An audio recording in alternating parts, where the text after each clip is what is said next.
आपलं घर किती छान आहे ना. छान मग आवडलं का नाही तुला? हो, आवडलं का नाही? खूप आवडलं. हो, पण तुम्ही बिझनेस साठी घेतलेलं कर्ज ते मला खूप काळजीत टाकतंय हो. जर ते आपल्याला परतफेड करता नाही आली तर आपण काय करायचं? तू कशाला त्याचा विचार करत बसली? हा, अगं कर्जामुळे तर सगळे झाले ना शक्य. अगं सावकाराकडून आपण वेळोवेळी कर्ज घेतोय, त्याच्यामध्ये घर गाडी हे सगळं लोकांना झगमगाट दिसतोय का नाही?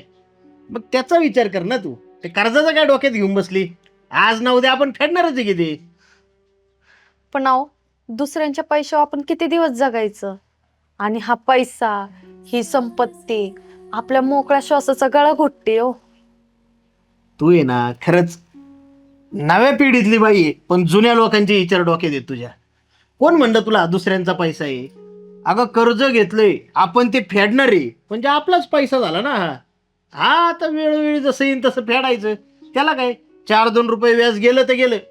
पण आपल्याला मोठं म्हणणार आहे का कोण साधं राहिलं तर?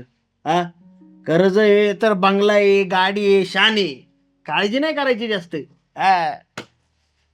जगणं ना साधं असलं तरी चालन, पण गुलामगिरीचं नसावं.